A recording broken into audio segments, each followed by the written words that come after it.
בהמשך להרצאה של דוקטור במברגר, מתי לחשוד במחלות מין אצל מתבגרים, אני רוצה להגיד משפט, מתי לחשוד בפגיעות מיניות בילדים. תמיד. תמיד אנחנו צריכים להחזיק את זה בראש, שהילד שבא אלינו עם כאבי ראש, כאבי בטן, כל מיני תלונות שהן לא קשורות, למשל הפגיעות עצמית, פגיעה עצמית, זה יכול להיות ביטוי לפגיעה מינית בילד. אנחנו נדבר קצת על הגדרה, איך ארגון בריאות העולמי מגדיר את פגיעות מיניות בילדים. אנחנו נדבר על השלכות, קצת השלכות פסיכולוגיות ורפואיות. אנחנו נדבר על מה אנחנו עושים ומה מפנה לנו ילדים בחשד להתעללות מינית ומה אנחנו עושים איתם במסגרת של מרכז אקוטי לנפגעי תקיפה מינית, ואנחנו נדבר גם על טיפולים שאנחנו נותנים לילדים האלו, אבל עם דגש על פן רפואי בלבד. התופעה היא תופעה אוניברסלית והשכיחות שלה היא הרבה יותר גבוה ממה שמקובל להניח. המודעות המקצועית והציבורית במגמת העלייה בעשורים האחרונים. אנחנו מגדירים התעללות בילדים כעירוב ילדים ומתבגרים בפעילות מינית שאותם הם לא יכולים להבין מבחינת ההתפתחות שלהם, ולכן אין ביכולתם לתת הסכמה מדעת. אלפי ילדים בארץ ובעולם הם קורבנות לפגיעות מין, אבל אין לנו מספרים עדכניים מה ההיקף של התופעה.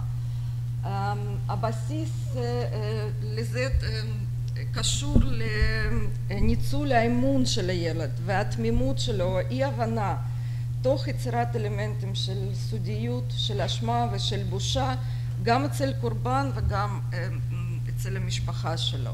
אלו הסיבות שברוב המקרים התופעה היא לא נחשפת ולא מוגשת תלונה למשטרה. הסטטיסטיקה מרכזים גדולים בארצות הברית שההיראות של התופעה, שבערך 2.5 ילדים מכל 1,000 ילדים באוכלוסייה עוברים התעללות מינית כל שנה. הערכה היא שפחות מ10% מכלל הילדים שעוברים התעללות מינית הם מדווחים לרשויות או למשטרה. התופעה היא לא מבודדת בתרבות אחת, במין, בגיל, בשכבה סוציו-אקונומית או קבוצה אתנית.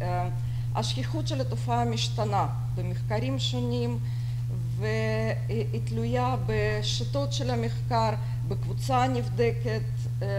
למשל, אם אנחנו מחלקים שאלון לדיווח עצמי לעומת רעיון מובנה עם החוקר.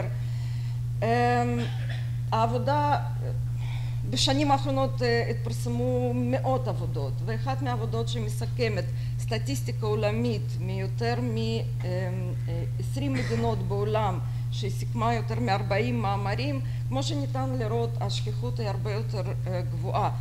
בין 10 ל-20% מנשים בגיל מבוגר מדווחות שהן היו קורבנות להתעללות מין בילדות שלהם, ובין 10 ל-20% מגברים מדווחים שהם גם עברו מגע מיני בלתי רצוי בילדות שלהם.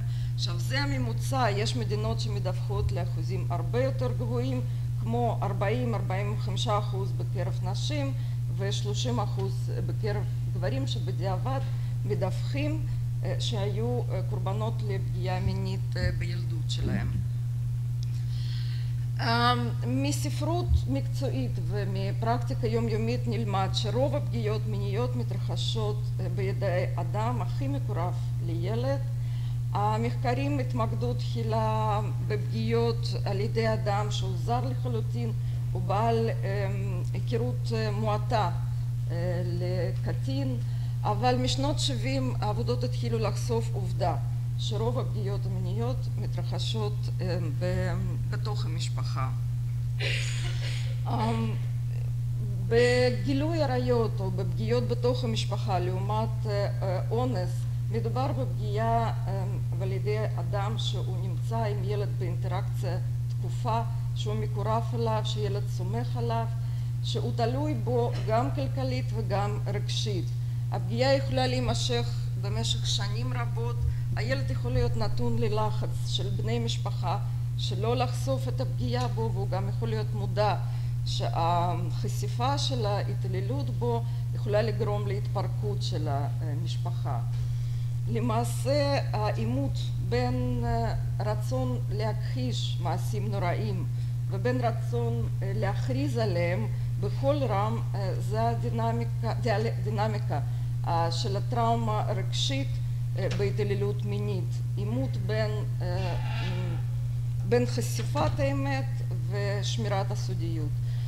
ובמקרים רבים מדי הסודיות היא מנצחת והתופעה היא לא יוצאת לאור במילים אלא בסימפטומים.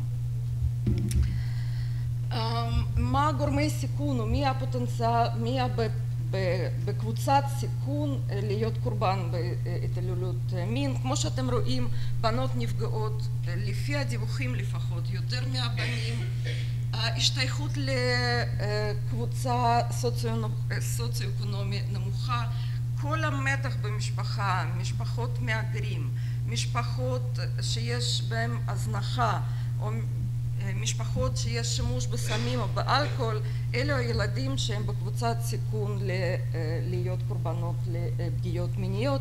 הקבוצה מאוד גדולה, קבוצה בפני עצמה, זה ילדים עם צרכים מיוחדים, זה מעלה את הסיכוי לילדים עם צרכים מיוחדים, עם כל מיני בעיות נפשיות ופיזיות, פי 4-5 להיות קורבן להתעללות מין. מי התוקף הפוטנציאלי?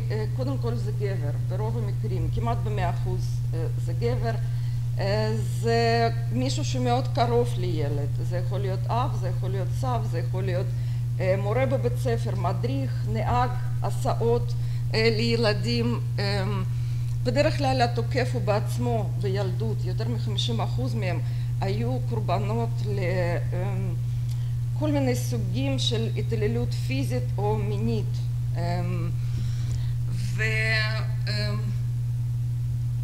והדינמיקה של פגיעות מיניות היא מתחילה מאוד מאוד איטי, בדרך כלל זה סביב 4, 5, 6, בלי לגרום לטראומה פיזית על מנת אפשרות להמשיך, כך שבגיל התבגרות מינית זה יכול להגיע למגע מיני מלא. החוקרים מצאו שנזקים נפשיים יכולים להיות קשורים למספר גורמים, שביניהם זה גיל, זה קרבה לפוגע, זה משך וחומרה של הפגיעה המינית, ואחד מהדברים הכי חשובים לטיפול זה התגובה של המשפחה לגילוי התעללות בילד ויכולת של המשפחה לתמוך בקורבן. זה אחד מהדברים שמשפיעים בסופו של דבר לתוצאות של טיפולים הפסיכולוגיים. הפרעות ונזקים לילדים שחוו התעללות מינית בילדות הן מתאפיינות לפי תקופת הגיל שאירע אירוע טראומטי הזה.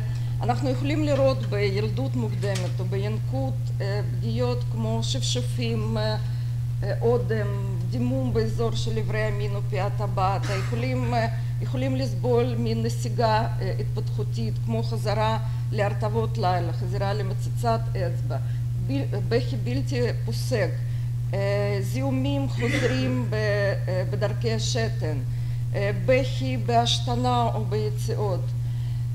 בגיל יותר מתקדם אנחנו נראה יותר תופעות פסיכוסומטיות, מה שאנחנו קוראים, אבל עדיין זה יכול להיות גם ביטוי גופני.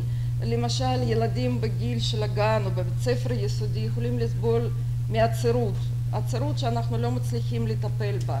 זיהומים חוזרים בדרכי השתן שגם שם אנחנו לא מוצאים סיבה. צריכה לסיים? אוקיי. אני רציתי לספר לכם אני כבר אתעלם מהשקופיות, למעשה איך ילדים מופנים אלינו למרכז אקוטי לנפגעי תקיפה מינית. ילד יכול לבוא אחרי שהוא מגלה שיש פגיעה בו, הוא יכול לגלות את זה במשפחה, ליועץ בבית ספר, לחבר, לפייסבוק, ואז מפנים אותו להערכה רפואית. זה יכול להיות התנהגות נצפית, התנהגות מינית שהיא לא תואמת גיל, צעירים מנהם, וזה יכולים להיות תסמינים כמו מחלות מין למשל, בגיל, מתחת לגיל התבגרות מינית. עקרונות של הבדיקה, ואני מאוד רוצה המסר הזה שיעבור. ברוב המקרים הבדיקה נעשית שבועות, חודשים או שנים אחרי בדיקה, אחרי תקיפה המינית האחרונה, לכן ב-95-98% הבדיקה הגופנית תהיה תקינה לחלוטין, לכן חשוב מאוד לדעת את זה ולא לצפות מבדיקה רפואית שזה תשמש כראיה בבית משפט, לכן עדיין חקירה ודיווח של הילד על פגיעה בו היא הכי חשובה והכי מתקבלת בבית משפט. מעבר לזה, תוך מודעות שהבדיקה היא שלילית, אנחנו לא נמצא נזקים, אלא אם כן מדובר באונס מאוד מאוד אכזרי, בנערה, גם שם לא ב100% אנחנו נראה פגמים אנטומיים. אנחנו לא רוצים לגרום לנזק נוסף, לאונס נוסף לילדים, לכן הגישה לילד צריכה להיות מאוד מאוד מאוד רגישה לקושי לגלות את האירוע שקרה לו, לבעיה להיבדק, כי זה לא פשוט לבדוק ילדה בת 12, לבקש ממנה לפסק את הרגליים. פה אני אסיים. שרים, ניתן לך זמן.